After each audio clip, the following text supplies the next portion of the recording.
I don't know if I've seen someone drink a beer out of a glass on a podcast in a long time, Remington. That was really snazzy. I'm gonna go straight out of the can because that's the kind of guy I am. But I think I have the world's coldest Guinness in my hand right now. It was attached to all the ice in the back of my beer fridge. It sounds cold. Is there a sound to cold? I don't know. I would say, yeah, there is. There should You be, probably right? just left it outside, given how cold it's been the last 7 days. Yeah, I mean, it's freaking freezing outside. It's like 63 degrees outside.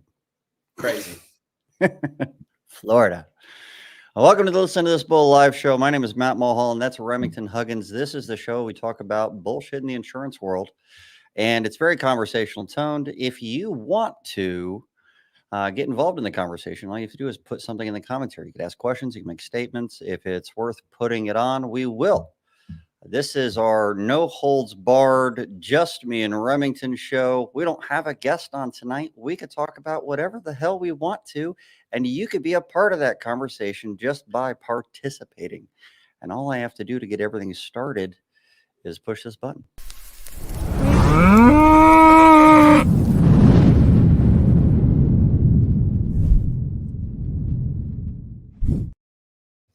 Okay, hang on. Let's see if it sounds different.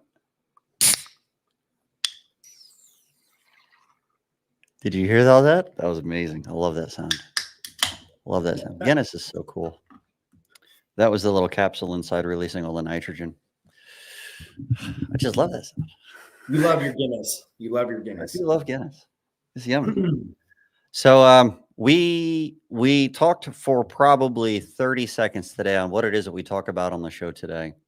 And what I came up with was potentially talking about things that I've been up to using that hail cannon, which you haven't even heard some of this, but we've been doing a lot of stuff with this thing, and there's some pretty interesting information coming out that kind of is blowing my mind. So I want to hear it. Well, let me ask you, maybe you know, and maybe the audience will know. What is the threshold size for causing damage to an asphalt shingle for hail? I don't expect an I'm not an engineer, but I have to say, Matt, I've heard a lot of testimony, and there's different factors that come into play. Okay. Such as? How old the shingle is. That's 100%. So that's the thing. That's actually the thing. So the current research study, or the rule of thumb for the entire industry for asphalt shingles, is for hail, it would take a 1 inch to cause damage to a 3-tab and 1.25 inch hail to cause damage to a laminate or architectural shingle. Brad says 1.25 inches, but that's what she said. Well done. Hopefully she was saying a little bit more. But 1.25 for architectural shingles is pretty big, and 1 inch hail for 3-tabs is fairly big. And the testing that was done to create that threshold size was extremely limited. Extremely limited. Remington, you and I talked about this at RoofCon. I posted a thing up on the screen at one point. I'm going to go ahead and see if I can post that up on the screen again. Current slide. Let's see. Swap. Is it the hail test? The impacts? Oh, yeah, but I just hid everything on my own screen. All right, so now I want to present, share screen. Do I want this one? Let's just do screen one. Here we go. this you're about to put up, by the way, is mind blowing to me. Not the graph, but the actual picture showing those impacts. Pretty. Oh yeah, no, there's definitely some interesting there. And I'll show that picture in just a second. But this is what I wanted to show. Oh, and Jake says density of hail. Density of hail matters, sure. Not as much as you think. I got another image for that one. The hail cannon was great to see at the gutters and the SRC. Spatter marks are so interesting at different angles. You're absolutely right. Katie Remington, I need to introduce you to Katie. She's a very interesting individual, someone who has been involved in intelligence for a long time, which I think involves intelligence, meaning that she's intelligent to be involved in intelligence. Something along those lines. Very makes sense. I look forward to meeting Katie. That's for sure. She's worth meeting. All right, so the Hague study from 1983, they put some shingles on some boards. They stuck them outside in Texas at some point. They did move facilities, so it got moved as well. They put some metal mesh over it. They didn't really explain what they meant by that. I assume like chicken wire, but who knows? Actually, a metal cloth mesh is what they actually said, which a lot of times could be described for chain link fencing. They would call that like the metal cloth kind of a thing. Anyway, we don't know what they put over it, but they put it over, they stuck it outside, and they shot it with different size hail at 0 years old. And then they were going to shoot it again at 7 years old, and then at 14, and then at 20. Well, at 0 years old, this top line here says COFSD0. See if my mouse shows up. Here we go. So this section here, this is fiberglass shingles, 3 tabs at 0 years old, 0 years, 0 months, brand new, just installed. They shot it with 1-inch ice balls, and they shot it with 1 1/3 inch crescent shaped ice balls.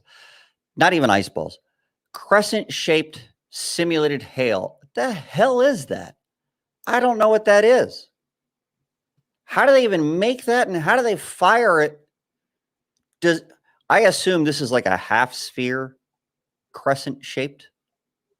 It's like if you look at the moon and it has 20% showing, it's kind of got that little crescent moon. So this is like a sliver of a hail.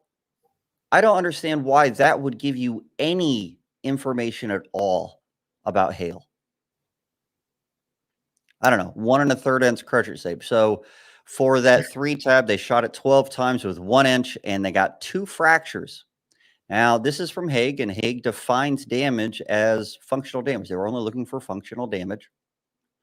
So it has to be a fractured or bruised or ruptured matting for it to be considered damage. It wouldn't be granule loss or anything along those lines, right? So they have 2 fractures at 0 years old with 1 inch hail, which is an anomaly. That's really kind of strange. I don't know what this crescent shape is. It doesn't even make sense. And somehow it only caused 1 fracture. So it might have even been a lighter stone if it's crescent shaped. 1 1/3 crescent shape might have been lighter than a 1 inch ball. That's what I was thinking. Why wouldn't they just have a picture of it right next to the study? They didn't show a picture of the crescent shape at all. Yeah. Of course they didn't, Matt. Of course. Anyway, am I blocked on this channel yet? Should you be? I don't know.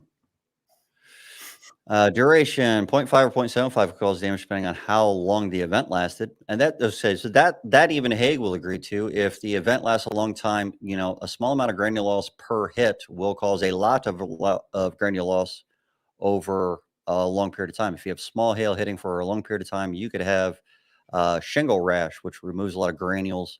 And when it exposes that much bitumen, it definitely reduces his lifespan. Even Hague will admit to that. They don't have it in writing in any of their stuff, but they will admit to it in person. Matthew Danskin, you should have been guest. Yeah, he would have been good for this. So they shot it at 0 years old, and then they were going to shoot it at 7 years old. So that's why it says 7 here. But then they forgot or something went wrong. They were like, ah, shit, we forgot to do it at 7 years old. Let's do it now. And this was about 11 years later. So the shingles are 11 years old in 2 months, 3 tabs. And they shot it with 1 inch hail again, 10 times instead of 12. And then they shot it with 1 1/4 inch and 1 1/2 inch hail. Not the crescent shaped again. So they didn't even do it the same way twice. They did it a different way. So they don't have a baseline for the 1 1/4 or 1 1/2 at all. They do have a baseline for the 1 inch. They hit it 10 times And the 1 inch did less damage when it was 11 years and 2 months old than it did when it was brand new. I actually got my mouse on the wrong screen, as if you guys can see it. 0 fractures, 10 impacts when it's 11 years and 2 months old. 2 fractures with 12 impacts at 0 years old. That's weird. That's weird. But then they didn't do the crescent shape again. So the 1 1/4 inch caused 6 fractures. Now we're not talking about granule loss because Haig says that granule loss isn't functional damage. They were only looking for functional. But if for fractures, 1 1/2 inch caused quite a bit. They say that the threshold size for damage on a 3-tab shingle is 1 inch. And I have to assume that's because, oh, what just happened? Oh my God. This wheel on this mouse is so sensitive. I have to not touch it at all. I have to assume that's because he had 2 fractures at 1 inch. They say that anything less than 1 inch could not cause damage to a 3-tab shingle. That's the rule of thumb. I want you guys to notice something. They didn't even test anything smaller than 1 inch. So how could they know that it wouldn't cause damage? Or they did and decided to omit that information. Potentially. Potentially. They were firing at terminal velocity, which is the velocity that a hailstone would fall in still air that's not moving at all, in a certain density of air, and the force of gravity accelerating that stone would become equal to the amount of friction of it at some point. So whatever speed it gets to before it can no longer fall any faster, that's terminal velocity in still air at the density of air at sea level. Remington, how much air is above sea level? I would ask you, Matt. Fucking all of it. All of it. I was about to say, well, is there some air bubbles in the sea now? If you want to get technical here. I mean, sea level, there's air increases in density, or decreases in density as you go up, exponentially, actually. So it would be a small decrease early on and a large decrease later on. So I don't know where that threshold is, but I think it's kind of funny that they did sea level when you have a lot of hail in Colorado and Denver. That definitely isn't at sea level. It would fall faster in lower air density. So that terminal velocity is the slowest it could possibly be. They're also firing it at shingles that are required to be installed on at least a 412 pitch. A 412 pitch, if they fired or if hail hit that at a 90-degree angle perpendicular, then it would have to be falling a little bit sideways, 18.8 degrees, something like that for a 412 pitch. In order to fall a little bit sideways, then there must be some wind involved in order to push it at an angle. So there's additional velocity added to the hailstone automatically just to hit it at 90 degrees. So to hit anything at 90 degrees would assume that there is wind, and they removed that wind component completely. They didn't use it. Forget about the density. They did a solid ice sphere, or they were supposed to have. So it's probably more dense than actual hail. Probably a little bit more mass than actual hail, because actual hail tends to have some cloudiness to it. Let me see if I can. Here we go. Look at all these oysters. Can you go back just real quick? Mm-hmm. If they want an accurate study to occur here, why? And just, you might know this better than me because I know you love this stuff, and I do too. But you go a different layer. It pisses me off. Why would they not use the same ice projectile in the second study than the first study? Why would they do that? It completely makes the study, in my opinion, like irrelevant to a sense of like, okay, yeah, what are you? The only data you could use would be the 1 inch data, but the 1 inch data is backwards. It had more fractures new. Yeah, and it's the ice for people that can't see the screen. On the first brand new shingles, they use a crescent shaped ice projectile. On the whatever second, that is, Whatever that is, just use your mind for that one. For the second one, they say freezer ice balls. So it's a completely different projectile that they were shooting in this second study with the older shingles. And to me, it makes it inconsistent to actually rely on this data if it's not the same. I mean, why would it makes no sense to me? And again, I'm sure somebody from Hay could maybe explain it to me, and I might ask them at a future date. I would love to ask them a lot of questions. Yeah. Yeah, I'm going to bring this up because I want to know. But I mean, can you come up with a reasonable reason why they would use a different ice shape on the second? I would assume they did the original study, and then there was too many questions on why they did the crescent shape, so they decided to do something more normal later on. I would assume. That's got to be the only. I don't know why anybody would. I don't know how to create crescent shape, but even if you did, and then you fired it at a shingle, how do you keep the correct side facing the shingle? I don't know how you'd even do it. I have again, I want to be very clear. This is my opinion. This is my assumption. I'm assuming that they actually did test it with the crescent shaped on the older shingles. They're just not providing that data. And that's my assumption. I'm pretty confident in it. Yeah, I would love to see how they did that. And if there's anybody listening from Hague, please reach out to me and let me know about that crescent shape. It's confusing me. I don't like the idea of using terminal velocity. I think that is very disingenuous. But to be fair, when you are firing a solid ice ball that is denser than real hail, then you do have to compensate for that in some way. There's another problem associated with that, though. If it's denser than real hail, will the impact look the same? Probably not. So I know that I have hail that bounces sometimes, and I have hail that just explodes upon impact. I know when I watch videos of hail on roofs or on sidewalks or yards, I don't see a lot of exploding hailstones. I see a lot of bouncers, but I don't know. How cold is the hail that's falling? I know it melts a little bit on its way down. A lot of these things are just they just leave a lot of questions behind. It doesn't really make sense to me. So, but to make a rule of thumb from this on what the minimum size requirement to cause damage doesn't make sense either.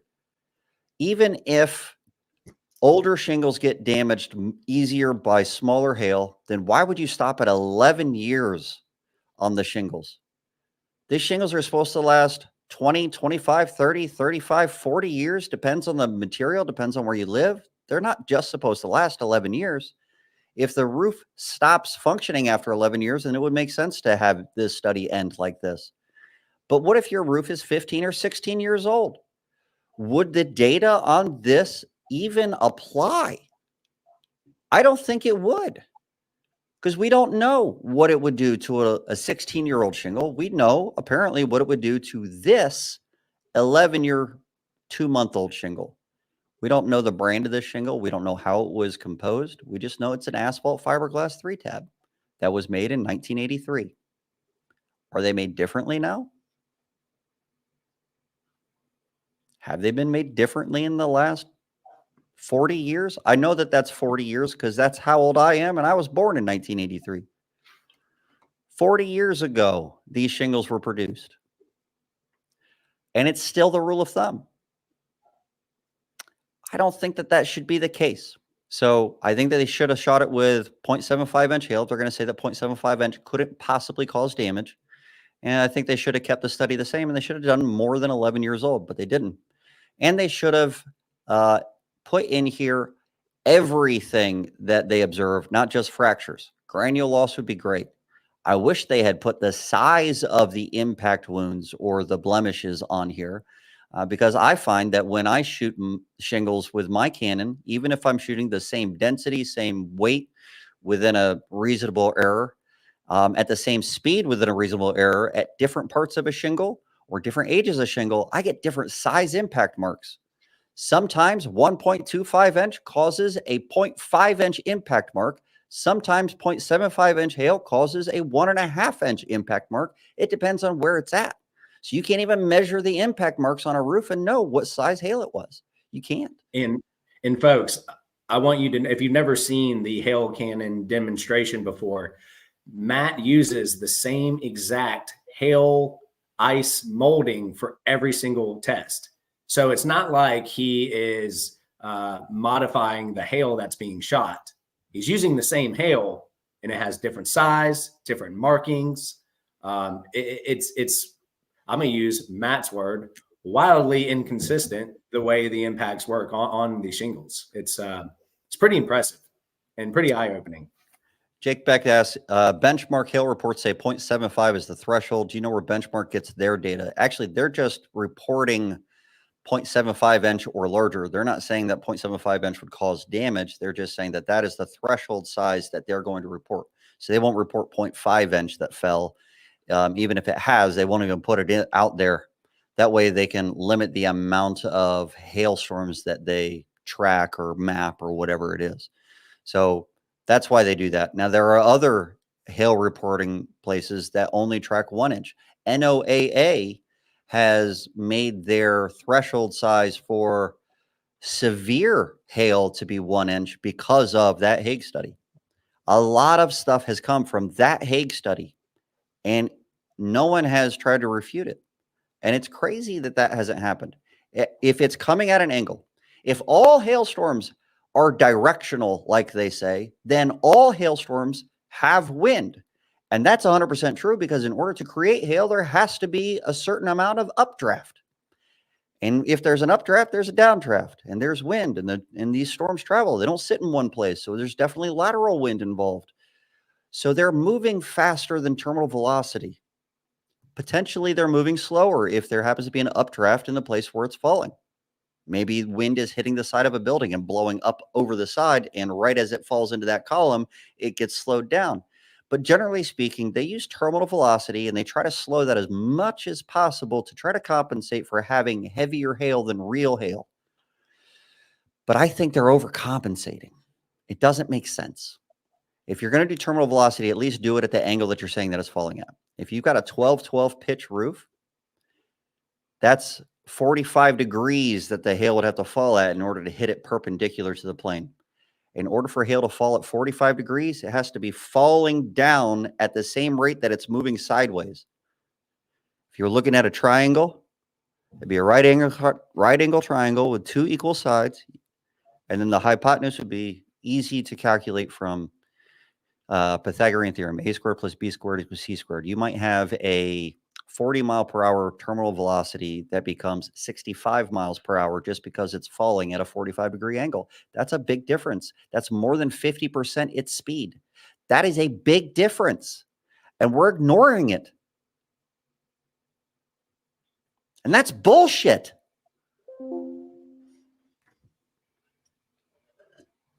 So Facts, ladies facts. and gentlemen. Facts for Vanessa out there. Facts. All right. I used to have balls of steel, Remington. You're not going to say anything about that? Nothing came out of your mouth? I was on the edge of saying something, but I digressed a little bit. But I no longer have balls of steel. Why not, Matt? What happened? Why not, you might ask? All right, so this is a thing that I designed for my hail cannon. It is the barrel of the cannon goes through this hole. So imagine the barrel of the hail cannon, where the hail comes out, comes through this hole. I'm going to open this up. On the inside of this, you got 2 tracks. The hail cannon is shooting down, okay, and there's a shingle or sometimes a flat screen TV or some other stuff, right? That's below. Watermelons, whatever. You name it. So I redesigned it to where the barrel goes through this, and there's 2 holes on the sides of the barrel. Then this sits around those holes, and there's 2 tracks, and you have a ball here and a ball there, a bearing. And those bearings are pushed into those holes that aren't quite big enough for the bearings to go all the way into. And there's springs pushing them into the barrel. And the reason I do that is because I shoot down. I have to hold the hail inside the barrel so it doesn't just drop out before I hit it with pressure. And so those balls are on springs pushing in, and the hailstone is resting on the edges of those balls before I shoot it. I had steel bearings in there, and I wanted them to be perfect, so I bought steel bearings. And when I put my hailstone in there, it would hold it, and then about 5 to 10 seconds later, the hail would just fall out, which is obvious in retrospect because metal melts ice pretty quickly because it transfers heat really fast. So I had to replace them with nylon balls because I could literally watch it melt and have these circular ball indentations on both sides of it. If I measure the hail right out of the freezer with a metal caliper, I can watch the metal caliper slowly squeeze into it. Laboratory use metal calipers to measure their hail when it comes out instead of plastic ones. I've got some plastic ones now. I've got nylon balls instead of balls of steel now. There's something interesting. I would love Hague to talk about this, and I don't know how they are compensating for it, if they are, but they use a slingshot instead of a cannon to fire their hail these days in their lab. I think they're on, I don't know, edition 7 or something. They've been working on improving this slingshot for a while. It's actually pretty cool, the slingshot. It's actually pretty cool. I kind of want to build one. I've been hoping to see what it looks like, but the slingshot looks like it's got a track made of metal in the photos. If that's true, then does the hail melt a lot as it's being fired? Did they put plastic over that area of some kind or any kind of barrier between the metal and the ice so that it doesn't melt like that? Or is it just bare metal? I don't know. I'd like to know. I hope someone from Hague is watching so they can answer to that. I'm not implying that it isn't because Hague guys are probably pretty smart. And they would have known to put some kind of a layer of nylon or something over that as a barrier so that the heat transfer doesn't occur. But if that is the case and it's sliding across this rail and it's already melting rapidly because it's metal, what is the weight of that ice by the end of it if it is straight metal? And does it cause the same kind of an impact? Matt, this isn't too far-fetched. Yeah, all we want is answers to some of these questions. And if it's the standard, questions need to be asked. And these are, in my opinion, very simple answers to address.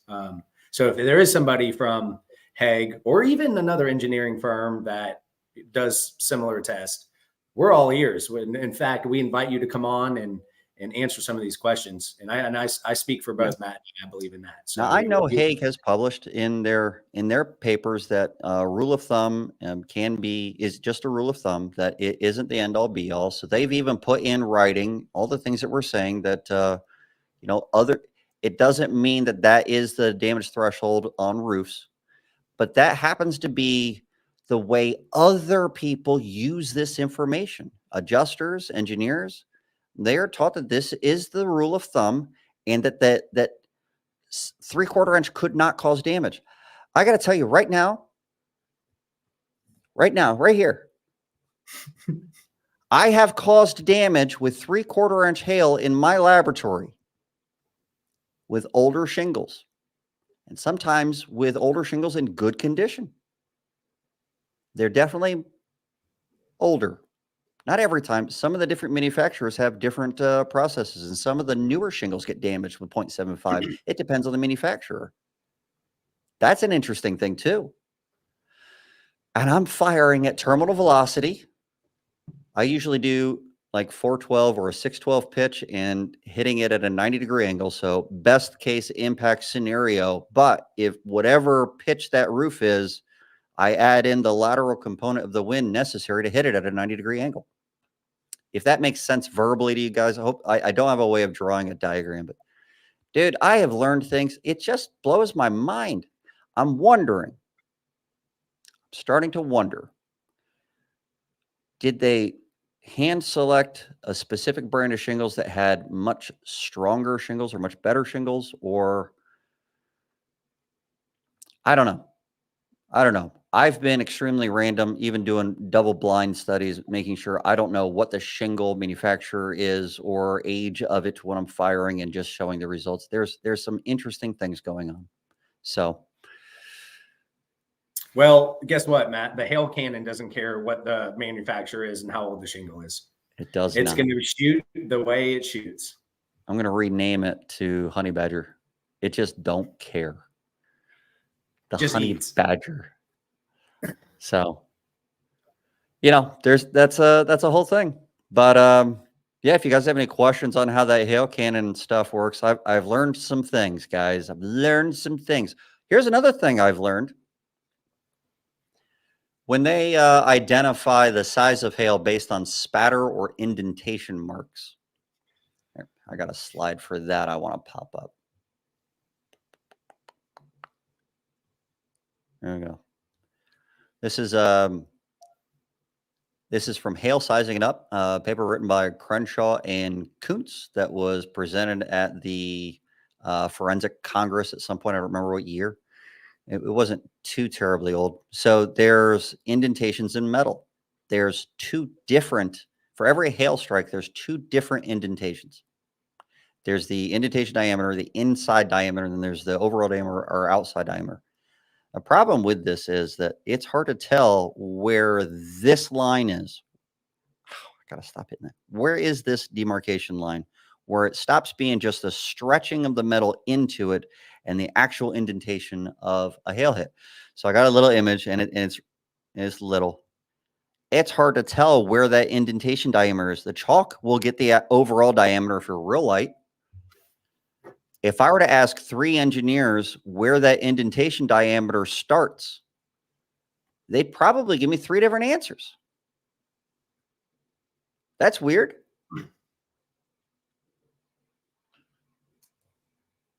Look at that. Matt Danskin with some good news. Building Experts Institute, one of our sponsors, and I'm one of the co-owners of Building Experts Institute. Had 225 members today.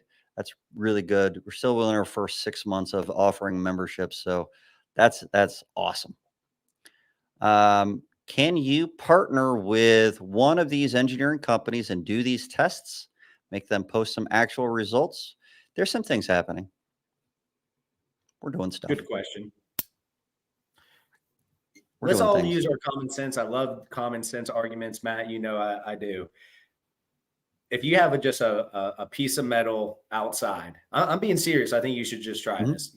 Piece of metal outside, you put up against a fence or some type of post. Get a baseball and throw the baseball at that piece of metal straight on. Throw it to the side, and see if the actual marks themselves are the same size. There's no way it's going to be. No way. Just so yeah, so that's actually a big deal. So let me share my screen real quick, and now I will come back to that question, Jake. This is the indentation diameter and the overall diameter. It's really hard to see where this line is right here, where it changes from just being stretched metal to an actual metal. So this photo shows some hail indentations. Can you identify where it changes from? I touched it again. Wow, that is sensitive. Stay away.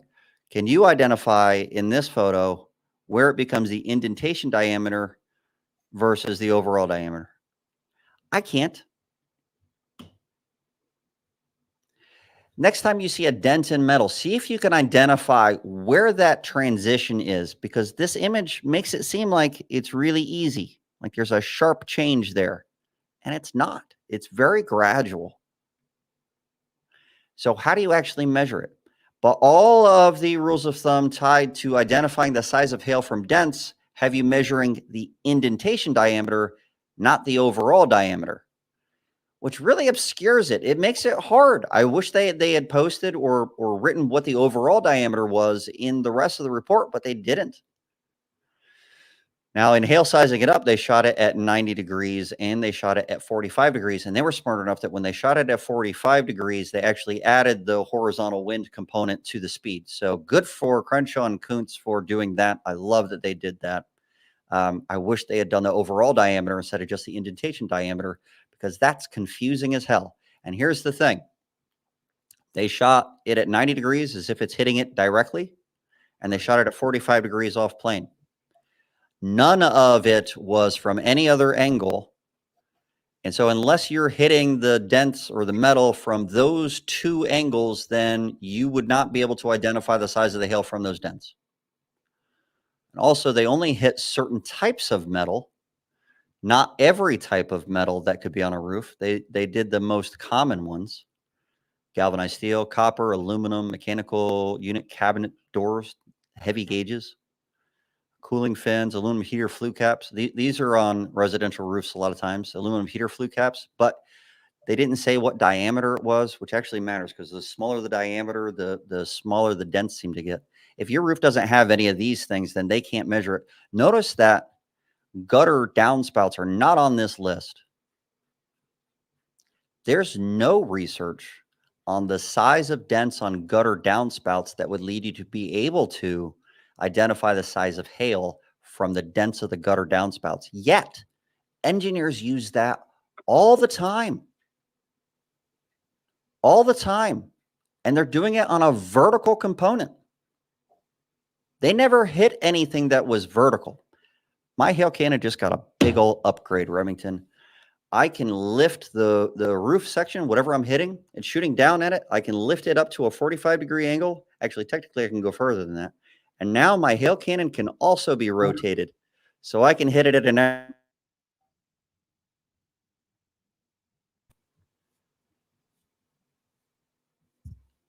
My internet just took a dump. Am I still there? You're here. Oh, good. I don't know what happened. Internet's just gone. You know, this is the way Florida is with internet sometimes. So I can rotate it at any angle and you'd be able to see it. Let me make us big again. So anyway, that's pretty cool. When you hit a vertical component, then it tends to skip downward. And so if you're hitting a vertical component and it skips downward off of it, it'll leave a spatter mark that looks different than if you're shooting sideways into something that is somewhat flat. So actually having gravity involved in the firing to identify the size of the spatter matters quite a bit. Vertical spatter on vertical items is smaller than spatter on flat horizontal items in the field. But they're measuring it as if it's the same. And there was no testing on that. And engineers use vertical components to measure the size of the spatter and identify the size of the hail that hit all the time. They want to go to the side of the house that has like an electrical box and they measure it off that, which is usually like, I don't know, like this big. And so if it's that big and then the bigger hail doesn't hit that, then they're saying that the biggest size of hail is based off the biggest size of the spatter there. And big hail is more sporadic and there's a lot of distance between big hail and small hail. So it might have missed it completely. It's all bullshit. And hey, Matt, let's just take a couple steps back real quick. I talked to contractors and public adjusters and, of course, attorneys that don't even know what spatter is. Can you just give an explanation definition? Yeah, okay, good call. Spatter? I am making some assumptions that the audience is following me. No, hey, look, we talk about it all the time. I just want everybody to be on the same page. No, I appreciate you bringing me back down on that. So the a spatter mark or a burnish mark, there's other terms I can't think of suddenly. Those are the two that I see the most often: spatter, burnish. It's a clean spot created by hail hitting something, and it's usually a clean spot in like an oxidation coat or grime or something along those lines. So when hail hits it, it basically the impact of it with the moisture from the melt around it cleans that spot off and it leaves behind that mark. Eventually that mark fades and dissipates and is no longer visible because the grime or oxidation comes back. How long does it take for that to happen? No good research on that. None at all, actually. Zero. I've seen zero. I've looked for some. It doesn't exist.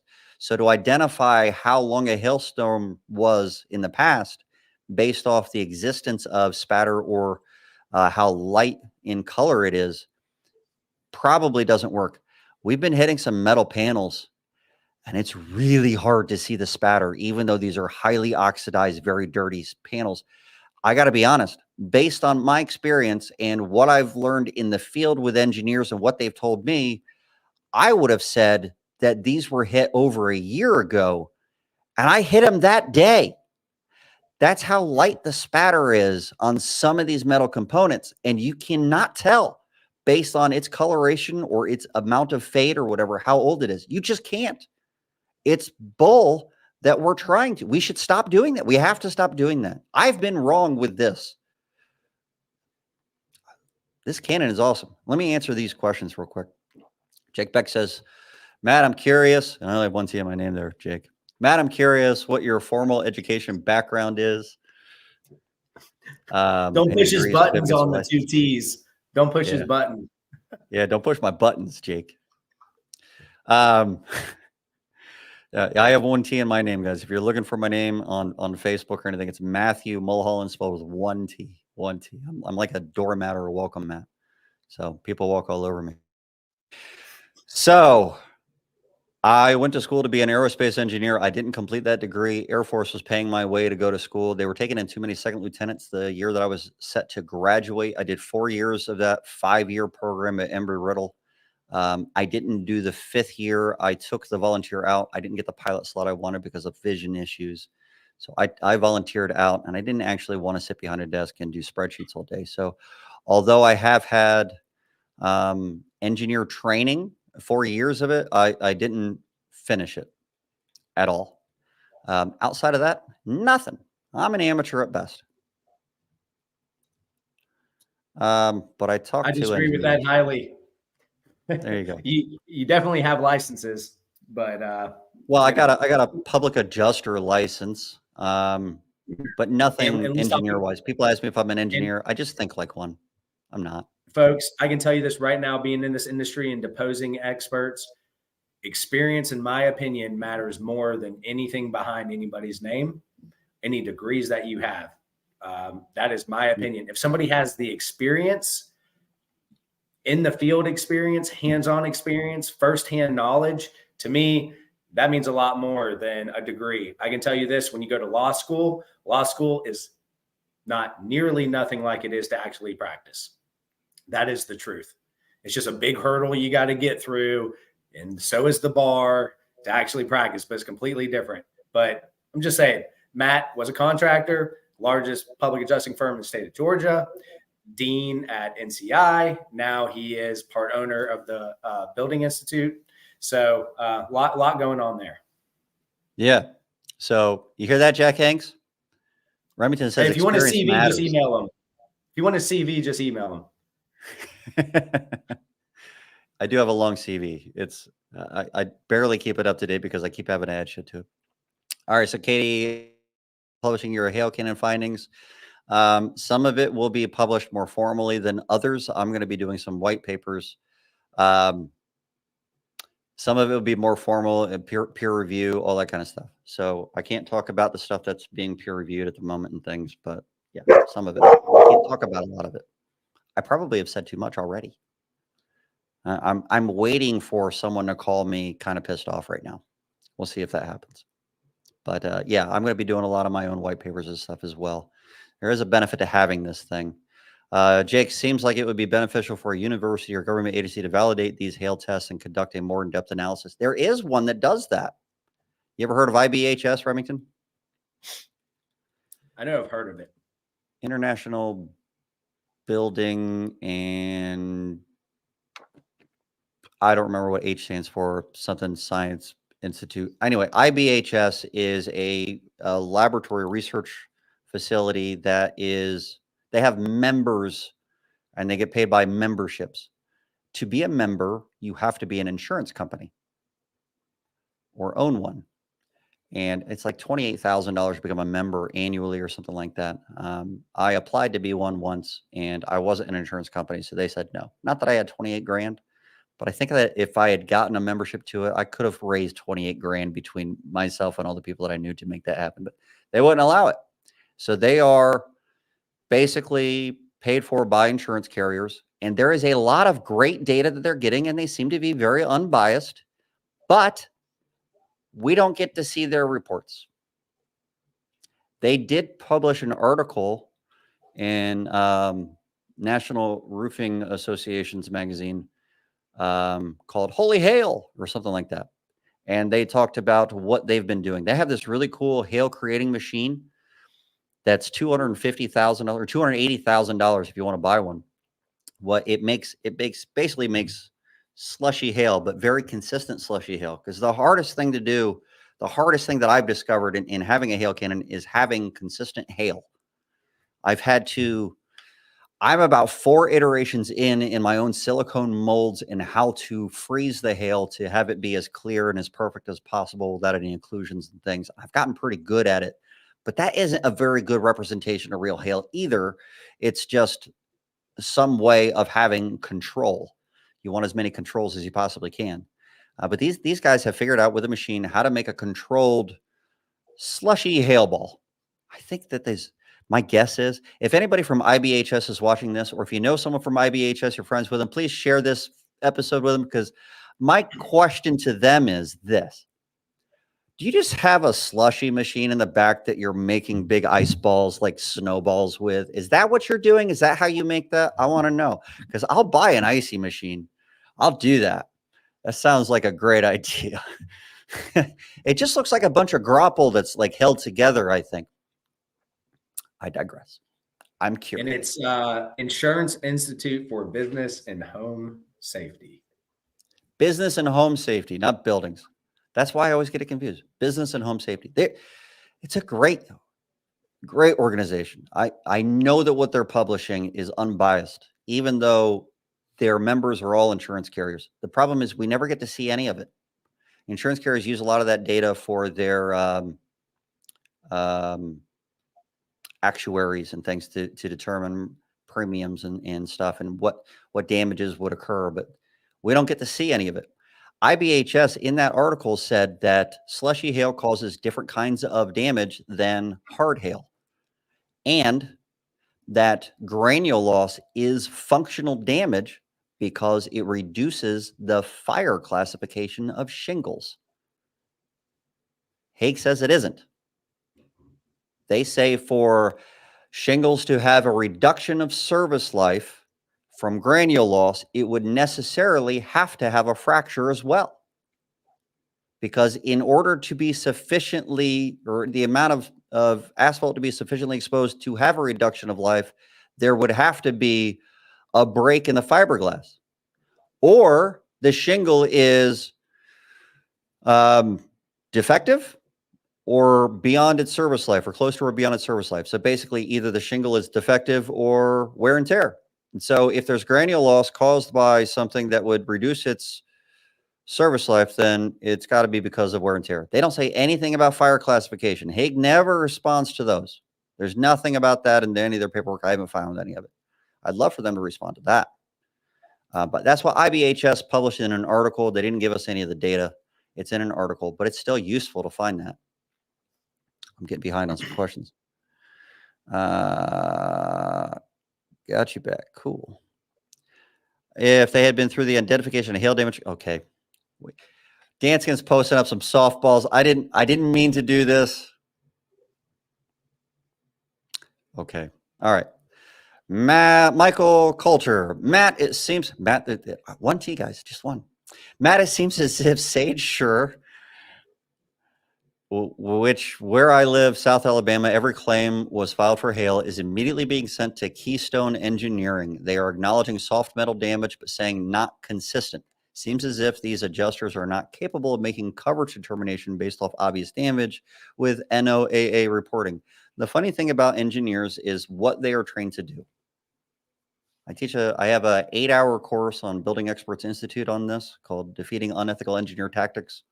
Not that I'm saying that engineering firm acts unethically, but there is a tactic involved that allows their information to kind of be misused to deny claims. And whether the engineer is aware of it or not, their stuff is being utilized this way. There is a Stephen Petty written book on how to be a forensic engineer. And in that book, it says that if you are asked to identify the cause of loss, then you identify the proximate cause of loss, and just the proximate cause of loss. And that causes a lot of problems because the engineering firms are defining this legal term proximate cause. Remington, I know we've talked about this several times, and I know it's different from one state to the next, but can you give me a rough definition of proximate cause? Yeah. And like you said, we've talked about this before, but it starts a chain of events. It's an action that starts a chain of events is what it is. So, And that's different Matt, from a primary cause, right? Matt, you come up with your analogy that you want to use. And a lot of times we use it in the sense of, okay, there's wind or hail damage to a roof system. What is the next action or next step? It's to do a proper repair. And so forth. It's like a snowball, a domino effect. Literally in law school, you spend 6 months learning about this. You really do. So there's a lot that goes on proximate cause. You know, because of torts and things, like somebody's driving negligently, hits somebody, and then all this other stuff happens. A bunch of, trees come off of a truck, and then blah, blah, blah. So it's just this chain of events that happens. The proximate cause is what started the chain of events. So this is definitely a legal term, right? Should engineers determine what a proximate cause is without 6 months of legal training on what proximate cause is? Is that the unlicensed practice of law? I don't know. I'm not accusing anybody of that. Probably. Maybe. It bothers me that they do that, because all they'd have to do to solve a lot of the confusion that creates. Imagine if you're an engineer and a roof gets damaged because it's older by small hail, maybe 0.75 inch hails cause granule loss, which is damage. I'll get to the damage part of that in just a second. But let's say it causes granule loss and it's an older roof, it's 20 years old. And that damage would not have occurred if it was brand new. So to an engineer, the hail would not have caused damage if not but for the age of the shingles. So to them, the proximate cause might be wear and tear. And so they might say that's not hail damage, that's wear and tear, because they're taught to only name the proximate cause. You see the problem there? So they'll put, it's not hail damage, it's wear and tear. The hail damage, they might even write it about this way in their body of their thing. The hail damage was only caused because of wear and tear. And they'll actually call it hail damage sometimes and then say wear and tear. And then it's not hail damage, it's wear and tear, because they're only supposed to name the proximate cause according to Stephen Petty and what they're taught to do. If we can get the engineers to name all the contributing factors to the loss, or what Hague says in their September 2019 blog, that the engineer should state what the hail or wind did or did not do specifically. If we can get them to do that, then we don't have to worry about what they name as the proximate cause. And there's ways to get over that, and I'm running out of time, and holy cow, I feel like we're doing a masterclass today. This is actually really fun. I'm having a good time. Yeah, let me bring that back up. Not capable of making coverage decisions. So they're not making a coverage decision. They're just saying what they found, right? And what they believe the proximate cause is. The problem is that they're not given a definition of damage or a definition of anything from a policy. They're not given any policy information at all. So in the event that they're not provided a definition, they have to make up their own to use. And so they make up their own definition. Most policies cover cosmetic damage. Most engineers are looking strictly for functional damage or substantial damage or severe damage or structural damage. And they're not looking for damage in the way that it just makes it look a little weird. For example, if you're looking at a gutter, a dent in a gutter isn't going to stop the gutter from allowing water to go through. It's been altered physically, which makes it damage according to most policies, but it really hasn't been functionally damaged or changed. It might be cosmetic. Now, you could argue it won't allow as much water through because it's indented. So technically, it probably has been functionally damaged. But gutters aren't designed to be 100% of water column the entire time either. So I don't know. But they wouldn't call that damage because it's just a dent in metal. It's still functioning. The reality is, for most policies, that's still damage, right? Yeah. So absolutely it is. You know, a physical alteration to tangible property that's detrimental, and demonstrable, meaning you can show it, you can measure it, you can demonstrate that it has been physically changed. That's generally accepted as being damaged by most policies, unless there is an exclusion or a limitation that is written in. So cosmetic damage exclusions or things along those lines might be excluded. There's also marring exclusions in some policies. But a lot of times when you have those marring exclusions, they also say, but marring caused by hail or wind is still covered. You have to take a look at the policies. But no, they're not doing coverage determinations unless they're determining what the proximate cause is. I think that they might actually be overstepping their bounds by determining that when they're not specifically asked to identify proximate cause. They're asked to identify the cause of loss. They should be naming all the causes of loss and letting the adjuster determine what they believe is the proximate cause potentially, or how proximate cause or primary cause or whatever causes would apply in the policy. By omitting all the other stuff, which they're taught to do, they limit the adjuster's ability to actually apply the policy and determine coverages. I think it's a problem. Is it unethical? No, because they're taught to do that, but it needs to be changed. That shouldn't be what they do. Anyway. Facts.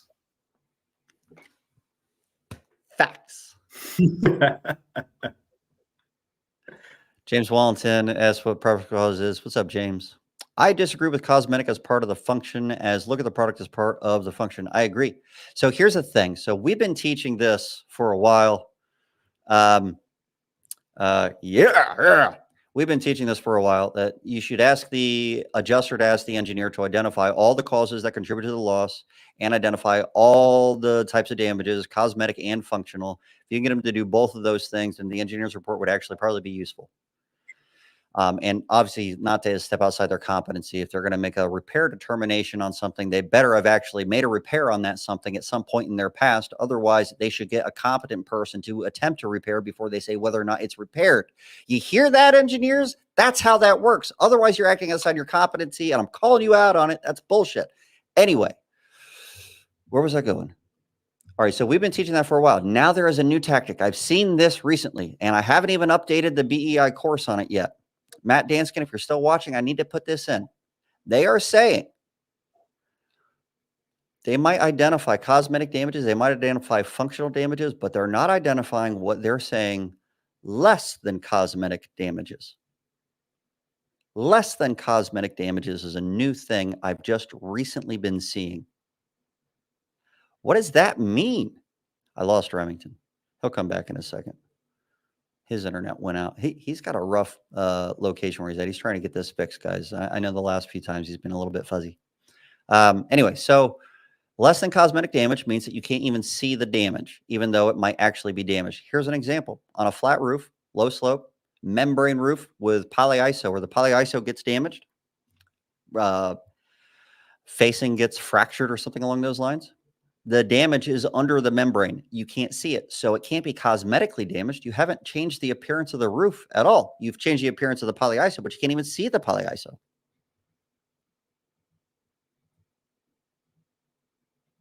Oh, he's trying to get on his phone at this point.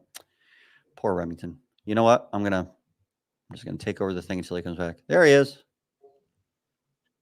Maybe. Maybe not. Whew. Internet's rough today, huh?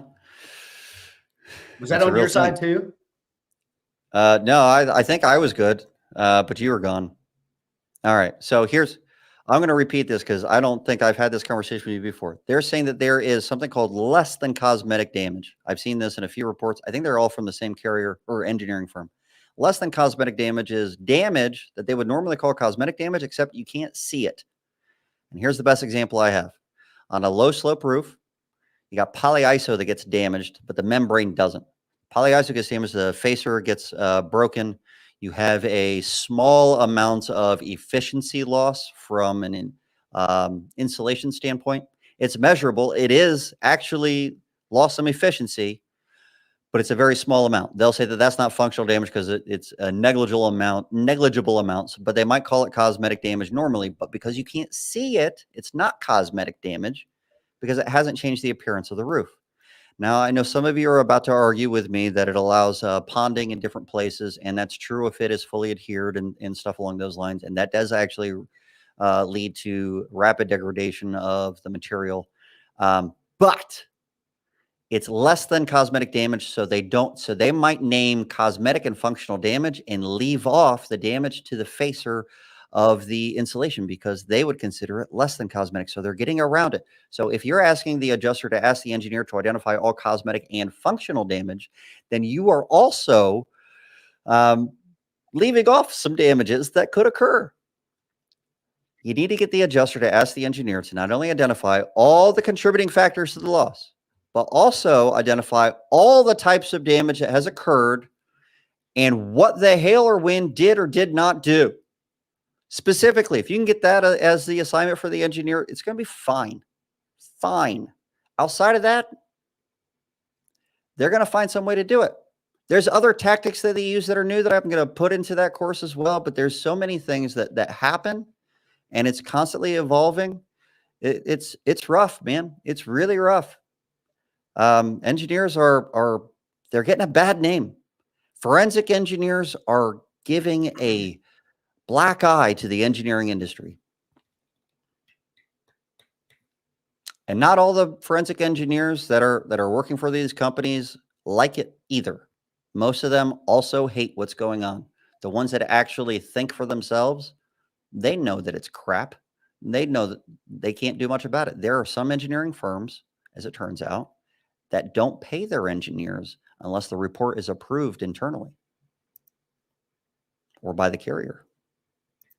I don't know if it's either by the carrier or internally. I just know that if it doesn't get approved by whoever would approve it, they don't get paid for it. So how do you force someone to write a report the way that you want them to write? Don't pay them for it unless they do it the way that you said. That's crazy. That is insane.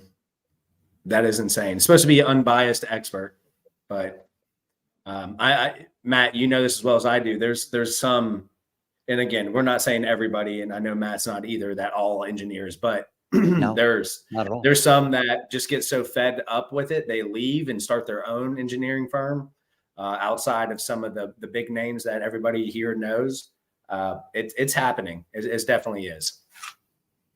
Yeah, I mean, there's so many, and a lot of them have to sign some pretty strong NDAs when they leave, so they're not willing to really talk about anything publicly about what they were told.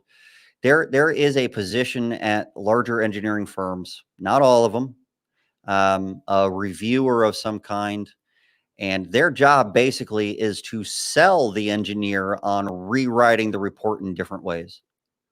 Sell them on it. That's weird. This person usually isn't even a licensed engineer, as far as I understand it. And that's not all of them. Should engineers be able to suggest a repair method? Yes. If they're competent in doing so, they can set a prescriptive method for repair for anything. And step by step, they take, when you have to write for a repair methodology that is outside the normal methodology, then you would write a prescriptive method of repair that might need testing, but an engineer might accept liability for whether or not that repair works or not.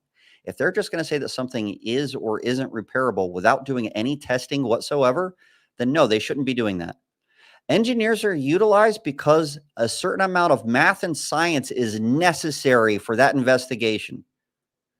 And they're not doing any of that. If it was necessary to have math and science involved for an inspection for hail or wind, which it is sometimes, structural damage, things along those lines. But if it was really necessary, then all of us could get in trouble for the unlicensed practice of engineering just by doing an inspection. Should they suggest a repair method? I don't think that they should unless they actually do some kind of testing. And it doesn't have to be them doing the testing. They could send out a competent contractor to attempt to repair and then write about what the results were. That would be acceptable. Outside of that, a prescriptive method of repair, if they're trying to get you to do something that is outside the norm, then they should accept liability for that. And you could ask them if they are. I'm getting a lot of questions suddenly. Are you okay with going over a little bit, Remington? Let's rock and roll. I'm having a good time. I'm having fun. What if the insurance company stops communication completely? Just had a situation where we filed a claim, did an NTS report, submitted an initial supplement, then all of a sudden, nothing. The homeowners can't get a response, and neither can we as the contractor. Is the statute of limitations stated in their policy? Hey, Matt, I think this is kind of off subject of what we've been talking about. I think we should do a whole podcast on this exact situation and how the angles to take and strategy to take to confront the insurance companies when this happens. Katie, I can write a book about this question, or multiple questions actually, but kind of in there. But I think we should do a whole podcast on it, to be honest with you. I think it's a great discussion. And just to answer your last little question, is the statute of limitations stated in the policy? It's a state by state situation. In the state of Georgia, where I'm, born and raised, it is in the policy, and whatever's in the policy controls. In different states, just as Florida, it's statutorial, where you can, it's X amount of years, unless it's a surplus line policy, which is not regulated by the state. There's all these different little layers that come into play, but I think we should do a podcast on this exact question. Yeah, we'll definitely let you run most of that one too. There's a lot of good information that you need to know from a good working attorney that understands the nuances there. Understand though, when you're talking about a suit limitation period, which is what most people refer to as a statute of limitations, those are a little bit different. But suit limitation periods, if you go beyond it and then the insurance company says, nope, we're not paying you, what can you do about it? Nothing. Sometimes you have to get an attorney involved, even if you don't feel like you really needed one, just because you're coming up on that date. I think that's the only way you're not. Yep, the only way you're not in trouble is there's tolling involved. And again, let's touch on that in another episode, Matt. I think it'll be a great episode. All right, real quick. All right, Sarah Mara Parker. If you guys don't know who she is, she's awesome. And I love her hair. I don't know if I ever told her that. It's beautiful. Anyway, they don't. Should engineers be able to suggest repairs? They don't. But a lot of them are fresh out of school and feel they can't afford not to work unethically. Yeah, they don't know. Sometimes they have no idea that they're doing what they see in these reports. There's research. We just saw the Hague research. Clearly, it would take 1 inch hail to cause damage. But they don't think it through. They don't think about all the nuances. A rule of thumb is just a rule of thumb. It's not dead set. It's not 100% this is true and everything outside of that is false. That's crap. They don't feel good about it. Some of them definitely don't. Some of them are pissed off about it, and a lot of times they try to find ways to get out of it, start their own firm. Sarah, same with us. I know they've told Matt, I know they've told me they don't feel good about it either. Yeah. If someone wanted to learn ExactIt, but didn't want to learn through the Building Experts Institute certification courses, are there any trainers you would recommend or any that should be avoided? Do you mean Xactimate? Yeah, we have Xactimate courses on Building Experts Institute, levels 1, 2, and 3. These are certification courses. The difference is if you come to ours, it's go at your own pace, but there's no one there to answer your questions. So there are trainers out there that will be able to answer your questions.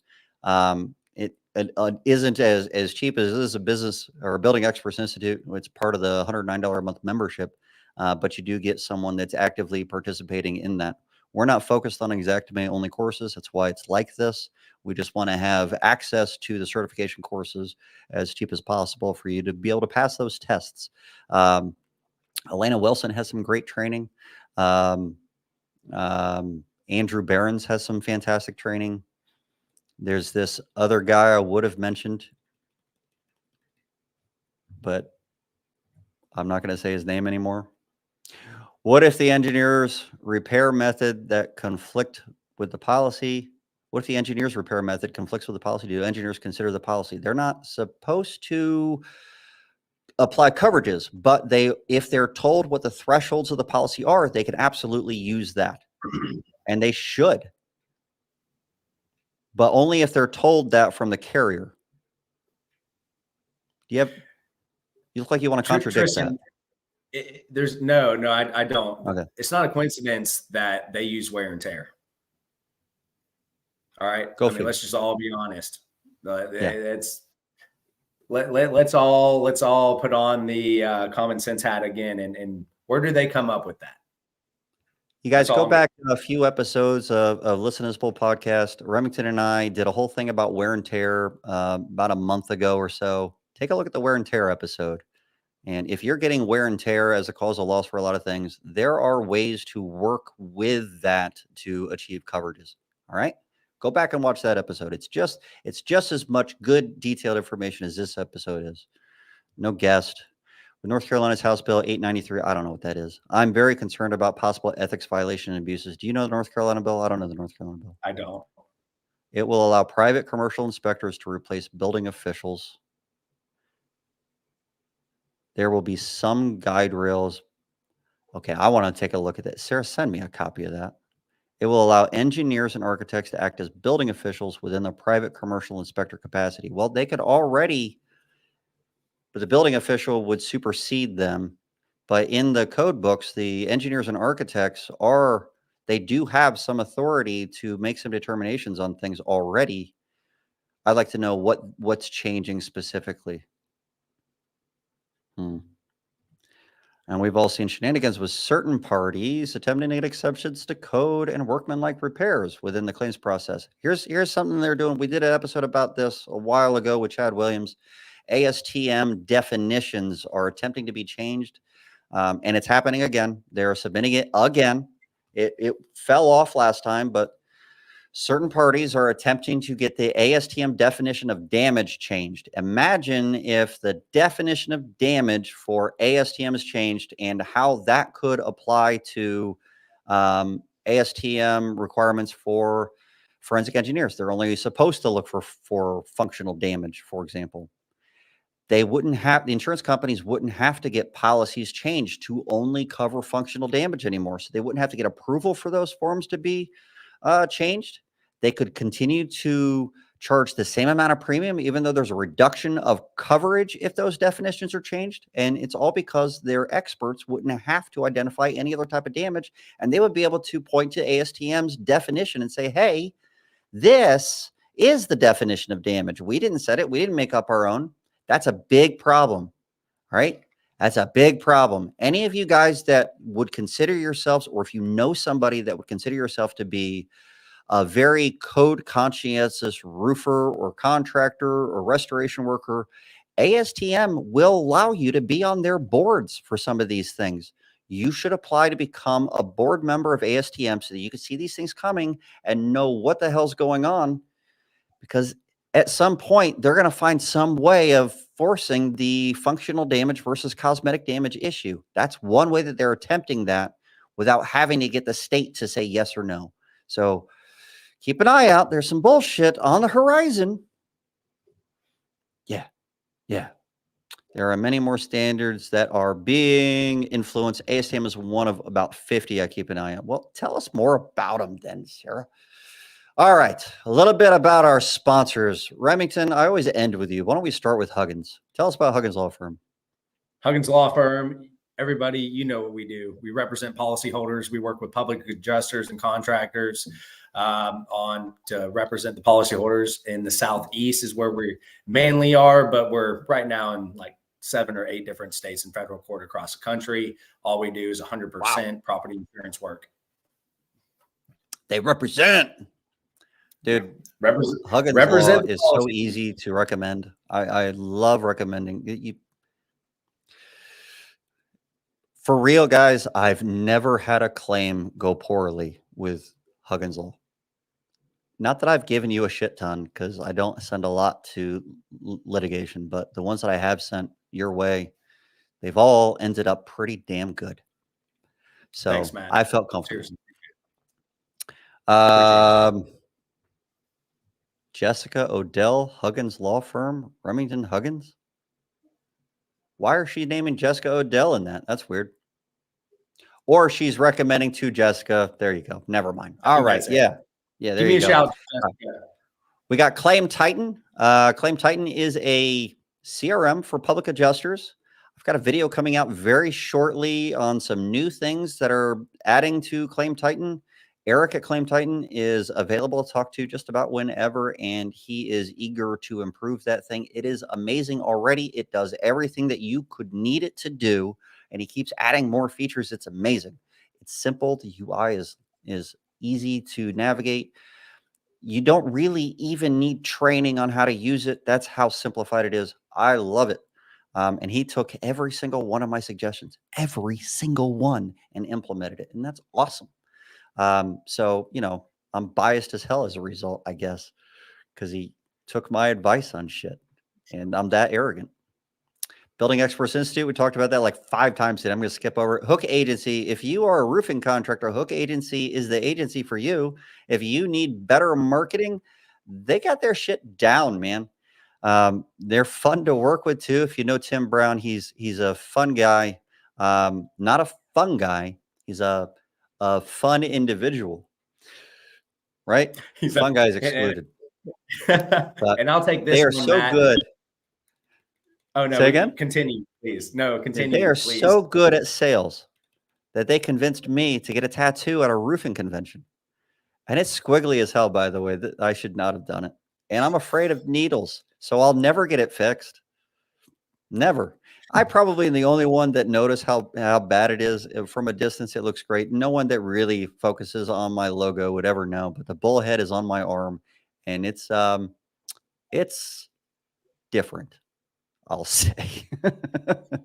So American Policy Association, go to apassociation.org, and you can help fight against insurance carrier fraud. That's fraud committed by insurance companies through attorney generals and others things. So stay outside of your common tort litigation stuff so you don't have to deal with those kind of rules. A lot of stuff there. Is Hook Agency the proximate cause of your tattoo? Yeah, definitely. Those fuckers. And let me piggyback off of Matt on the APA, the American Policyholders Association. And I want to just step in because I was even contacted yesterday by Doug Quinn, the founder, and he connects everybody that's in APA. Like, for instance, he had a contractor ask him a question. It was specific to a state I work in. He connected us. That's what he does. So there is obviously the fraud fighters, and that's number one priority, but also it's an association, and there's a lot of people. It's nationwide. It's great. So I recommend it to everybody. If you represent policyholders in any capacity, contractor, public adjuster, attorney, it's something you really need to consider. Yeah. I've been a member for a long time, so is Remington, and we've had a lot of people reach out to us with different issues that are going on, different forms of fraud, and understand that if you are going to accuse a carrier of fraud, you have to have solid evidence. So they have their own internal investigative unit. They're the only ones that have that, and it's made up of ex-FBI investigators. So they don't know insurance that well, so you have to kind of explain it to them as if they're a politician, which is good because that's who they have to convince. So if you can explain it to them to the way that they understand it, then you'd be able to explain it to somebody else, and they would tell you if you have sufficient evidence to actually do anything. So it's good to become a member, uncover that stuff, submit it to them for them to investigate. And if there is some potential to that, they'll put money towards the full investigation on that. They'll allocate some of their funds for it. And there's a lot of investigations going on, real investigations. We don't get to see the inner workings of a lot of that. So I know there are a lot of people out there, just to have their back for a second. There's a lot of people out there that think that their money is being wasted because they never see anything come out of it. I promise you, there's a lot of work involved, a lot of work, and they are doing it. So anyway, Javier, hey, you're just in time for me to say goodbye. Remington, it's been a pleasure, sir. The next time we do a just me and you show, let's do the one you suggested, which was suit limitation periods, statute of limitations, that kind of stuff. I love that idea. Let's do it. If you guys have any suggestions on what we should do an episode on, I like doing these kinds of episodes, sometimes better than having a guest on. Do you guys like this better too? Let me know if you guys like this kind of episode better. Because if you do, honestly, I like these better myself. Not that I don't like having certain people on, but I feel like an interview sometimes, and there's plenty of interview shows. Whatever. Take a look. And I agree, Matt. I enjoyed it. And we get to answer more questions and get people involved. So yeah. I like it. I would love to have, and I just realized that I had this. Shit, I'm an idiot. Someone sent me an email with a specific claim and a whole bunch of stuff, and I wanted to go over it with you on the episode so that we could go through some things, and I didn't do it. I forgot about it. I want to do some episodes where we go through someone's claim with them and give them some real strategies and advice. Would you guys like an episode like that? Would that be beneficial? Would you guys get something out of that? Or would you feel like there's no point in listening to that because it's not your claim? We want to improve this channel as much as we can and not get pushed into the background. I want you guys to get a lot out of this if you can. So let us know. Let us know if you know of some other bullshit out there that's out there too. Insurance claims, whatever. Cool. Remington, I think we're done. I have been trying to come up with a good closing statement or a, what do you call it when you're wrapping something up? That is our, now I forgot the freaking term. Someone always says closing statement. Closing statement. That's such a lawyerese kind of a term. It's a sign off. That's what it is. I've been trying to come up with a sign off for years. I've never come up with one. The bull will be back. We'll figure something out. Okay. We will take suggestions, but the bull will be back next Tuesday. We're the worst at 4 p.m. at ending episodes. I think that's really the key there. We'll see you guys next Tuesday at 4 p.m. Eastern.